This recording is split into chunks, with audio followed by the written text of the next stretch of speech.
Hello everyone, I think I'm live. Nice to meet you. My name is Wiktoria Wójcik and I represent Streamly.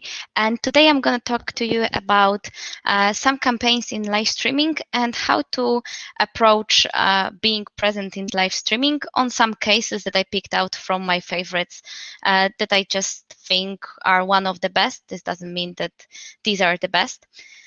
Just let me share my screen because I have a presentation for you. Okay, just let me know if if everything's all right, but I think it is. So let's go. So why streamers are awesome and how to use it. Just a brief two things about Streamly. We are an automated streamer management platform which brings brands and streamers together. Basically, we enable streamers to connect in a partnership with brands and display the brand's banners in an automated way. And we work with some amazing brands. I suggest you just check out our website. And a little bit about me. I'm an Streamly co-founder and I experienced gaming from many sides. I was a streamer, a content creator, employee of an esports organization, and I also participated in as an expert in many gaming campaigns. And right now, I just want to make a better world for streamers and everyone working with them in Streamly. So let's start from the beginning because we are here to talk about the change that has come through the pandemic and how we adjust to this new reality. And lockdown also impacted streaming and very well. It faced a rise of popularity about 62%. It's a rise from January to March. And the numbers for certain countries look like this. For United States, it was from 32 million people, unique users monthly, to over 59 million people. So that's quite a lot. But I'm here to talk to you about how to leverage this rise of viewership and how to really be present in live streaming in a medium embracing way. So being live means being community first. There was a campaign that could have asked two questions. How do you make a product placement, male cosmetic product placement with a streamer that streams without the webcam? And the other one, how do you convince male gamers to put the selfies on Twitter and go with their faces publicly? Where they actually did it. Really, Lirik, one of the most popular streamers on Twitch, I think also one of the most brand safe and also entertaining ones, just did a Gillete brand partnership, and he just like did a bird reveal. So he had a webcam with the products and only showed his bird on stream. But then something fun happened. So people were asked to show their selfies of their faces on Twitter with a certain hashtag. And during the stream, really, Lirik just reviewed their mustaches, birds, and recommended what products from the Gillete line should they use. And people were well doing it. You can see the hashtag yourself. What was important and why did people participate so vividly into posting their selfies on stream and being exposed to being visible to hundreds of viewers? Well, one thing is that stream viewers want to be visible on streams. So there's this my favorite meme on the left. This means when people sometimes donate a streamer, so give them money just to be visible on stream, just to be noticed by the streamer. So the streamer just says something, oh, hello, thank you for the subscription, thank you for the donation, and just makes him visible. And the other thing is that this was engaging and fun and not forced. So it wasn't like people you have to do it, or Lirik finding some people online and on some some photos that were not real people, like the real viewers of Lirik. But this was really fun and nearly felt like it was something spontaneous. And the effects were very good because it was 20,000 average viewers. It's an average for Lirik, but it was without a drop in viewership while promoting the product. And the key to that was that it wasn't forced. It was 30 minutes of game, so the content that the viewers came for, and 5 minutes of product placement. And Lirik reviewed the mustaches and birds in between games. So just like a pause, just like something in between, something fun one day while they were waiting for a game. And one learning from this is anytime you work with a streamer or any content creator, but especially while it's live, you have to let him do it in his own pace because he knows his audience best. He knows that those people watch him because of him and they will like the product placement if you let him not force it onto them. And so one learning from this is gamers hate being forced to do something. They are free people. They hate being forced to watch ads. That's why they ad block most of the time. They only don't use ad block on their favorite streamers to make them have more revenue. Care about the community. So show that if you want to promote something, you don't want it to be just like shoving it in the faces of those viewers. You want to show that you care and you want to really understand this community and make engaging with the product and the streamer fun. It doesn't matter if it's a product placement. It can be a banner, it can be a sponsored stream or event, but focus on making it fun for the viewers, and your brand exposure, anything other is on the second place. Even when you do esports, esports tournaments, it also is for the fun. The fun is from watching the best players, but you have to put this core experience first, and then your other things you want to do will come forward. And let the streamer do it in his own pace. They are professionals in it, and it's not without reason. The other thing about being live is that change is your friend. You cannot plan everything you want, and the best thing you can do is to embrace it. Does a big event need to be 100% planned? In television, probably yes. But even some live shows have some opportunity to be spontaneous. In live streaming, being spontaneous, having some things unplanned, and being able to change your plan in a whim is what you should do.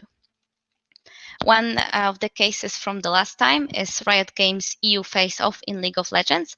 It was a fun tournament between casters and people from various countries representing their countries in a tournament. And what was the most important thing? It's that it was a charity stream, so people could donate money.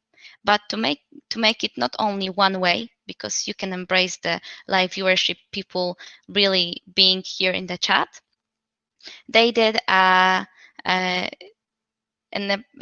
voting system that let viewers change what will happen, or for example, make the casters sing in the next match.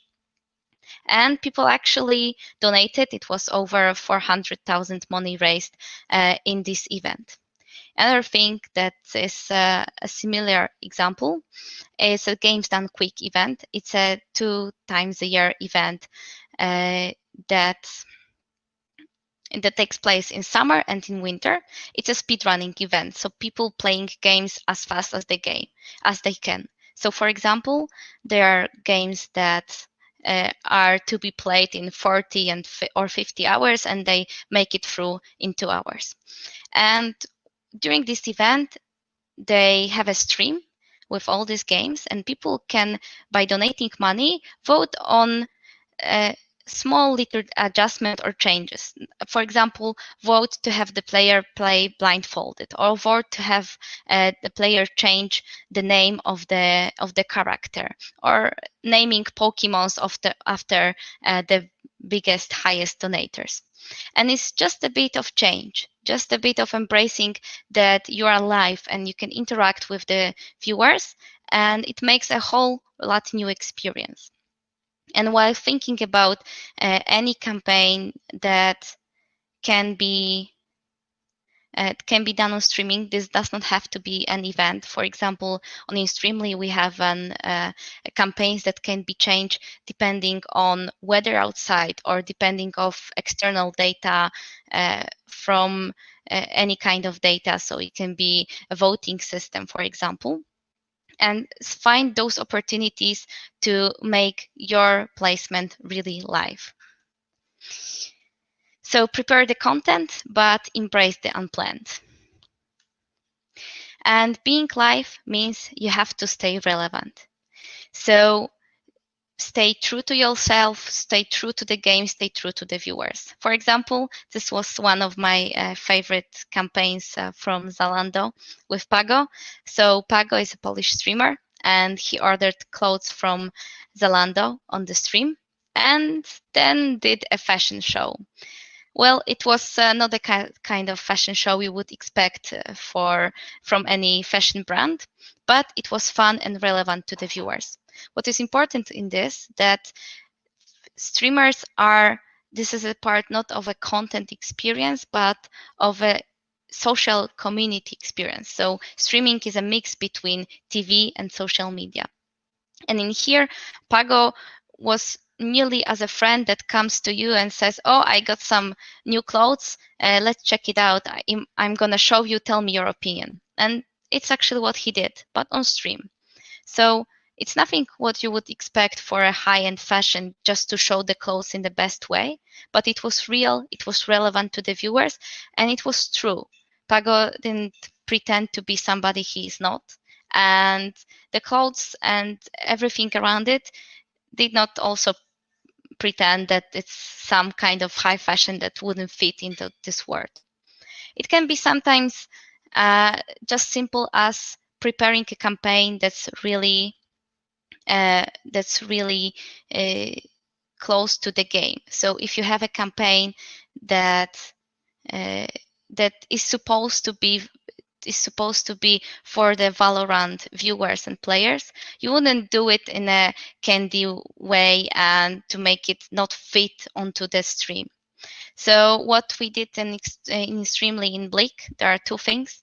So one thing is having creatives that fit into the game and change with the game.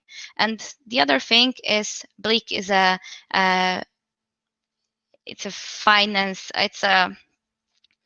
do you call it? A payment system, a quick payment system.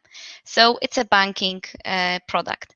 And we knew that you have to fit the game, fit the viewers, but also have to be authentic. If you make a banking product and you want to market it to the gamers, you cannot be like this hello fellow kids and pretend that you're more hip than the brand really is, but just to stay relevant enough, fit into the world, stay true to yourself. And that's why we did what we did in here. To sum this up, when working with streamers, when thinking about being present on live streaming, you have to think on these three things. So put the community first, put the experience of the viewers first, embrace the change. So be prepared that live environment isn't always perfect, but it brings some new perspective, it brings some new opportunities to be spontaneous and to make something bigger and more fun. And stay true and relevant. So be yourself. Don't pretend something you are not. Don't pretend your product is something it is not, because gamers and viewers of streams, young people, can sniff off the bullshit in a really easy way. So be true and stay relevant. And don't be afraid to go live. Don't be afraid to be present in streaming, because this is not a new thing, and it's gonna grow even more. So thank you very much. I think I'm just on time. I don't know if you have any questions.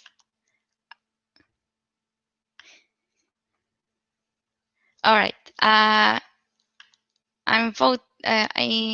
gonna wait here before Miłosz takes me out for maybe some questions. And if there are no questions, I would like to really thank you all for being here. And I hope you enjoyed the event. And if you want to talk some about streaming, live streaming, gaming, marketing, anything, you can just find me on LinkedIn.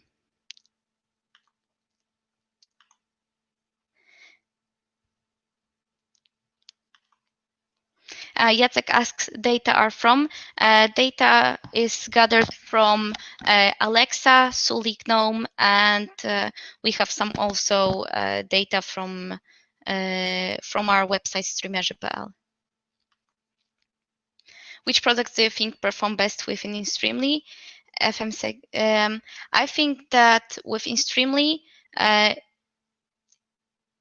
okay, gaming products are an easy fit, but I think that they are also very visible and very known among gamers. So there is no novelty, no thinking about, cool, this new brand is going into gaming.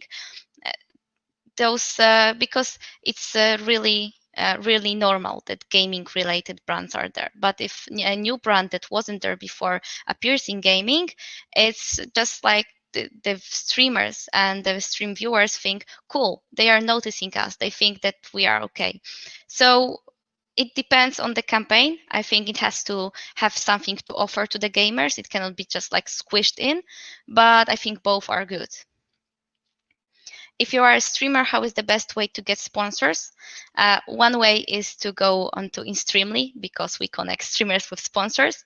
And the other way is to be consistent and to care for your brand. So be consistent with what you do and get yourself noticed. To get yourself noticed, I would suggest being active in other social media, so not only on Twitch or other streaming service, but being active everywhere. And for example, messaging key agencies, streamer agencies, gaming related agencies, and other agencies with your offer. That's just like being visible, that you are there to the people that decide that who partners with brands.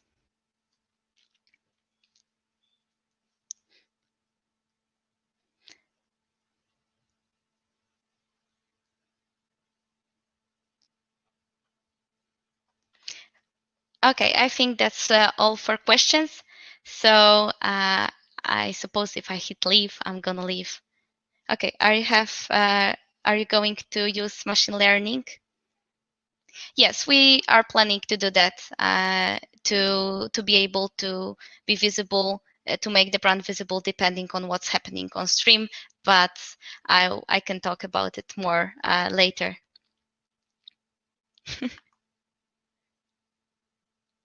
Okay, more and more questions coming.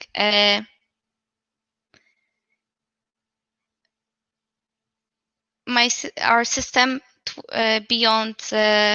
Okay, on other platforms, we are now working on 2 new platforms, and my personal pet peeve would be being also present on Asian platforms. But I think that till September, we should be visible at least one more platform. When partnering with streamers, do you recommend approaching them directly or go through well-known agencies? Depends of how many streamers you want to work with. If you want to work with multiple streamers, it could be hard partnering with them autonomously because you have to manage it all. That's why we do the things we do at Streamly. But if you want to partner with one special streamer, I would suggest reaching out to him. And if you work with agency, he would pull you to push you to them. And if not, you got yourself some fees out. Okay, I think it's my time to hit leave. Please find me contact on Twitter, on LinkedIn, and if you have any other questions, I will be happy to answer them. Thank you very much and have a nice rest of the day.